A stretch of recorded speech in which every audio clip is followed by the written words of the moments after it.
ఏంది మచ్చా ఇది రోజు రోజుకి ఇంత రోతగా తయారవుతున్నారు జనాలు. టెక్నాలజీ ఏఐ టెక్నాలజీ వాడి కొత్త కొత్తవి కనిపెట్టండిరా అంటే, చైనా, జపానోడు మాత్రం కొత్త కొత్తవి కనిపెట్టేసి ఇన్నోవేషన్స్ అని చెప్పి, వాడు మన మీద వదులుతాడు ఆ యొక్క టెక్నాలజీస్ అన్ని వాడనురా అని చెప్పి.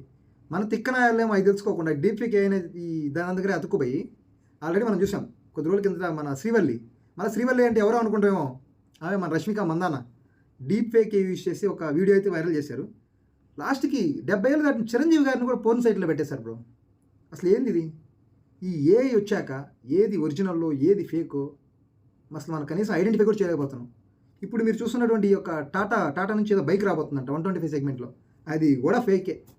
టాటా వాళ్ళు ఏం అనౌన్స్ చేయలేదు. వాళ్ళు అసలు బైక్ మ్యానుఫ్యాక్చరింగ్ జోన్‌లోకి దిగుతున్నామని చెప్పి వాళ్ళు చెప్పలేదు. కానీ ఒక న్యూస్ అయితే స్ప్రెడ్ అయిపోయింది. 125 సెగ్మెంట్‌లో బుల్లెట్ ఈ లుక్స్‌తోనే ఒక బండి వస్తుందని చెప్పి. ఇలా తయారయ్యారు. ఆల్రెడీ మన మస్క్ మాన్ చెప్పున్నాడు బ్రో.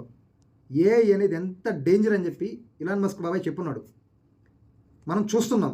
భవిష్యత్తు ఇంకెలా ఉండబోతుందో ఒకసారి ఆలోచించండి. ఏఐ టెక్నాలజీకి మీ పర్సనల్ ఫోటోలు కానివ్వండి, మీ పర్సనల్ ఇన్ఫర్మేషన్ షేర్ చేసేటప్పుడు చాలా జాగ్రత్తగా ఉండండి. ఫ్రెండ్స్ చూశారు కదా, ఈ ఏఐ అనేది ఎంత డేంజరస్గా తయారవుతుందో రోజు రోజుకి. ఇలాంటిది మార్కెట్లో జరిగే ప్రతి ఒక్క అప్డేట్ మీ ముందుకైతే తీసుకొస్తాం మన ఛానల్ ద్వారా. మన ఛానల్ ఫాలో చేయండి. దీని మీద మీ కామెంట్స్ కింద కామెంట్ సెక్షన్లో మెన్షన్ చేయండి.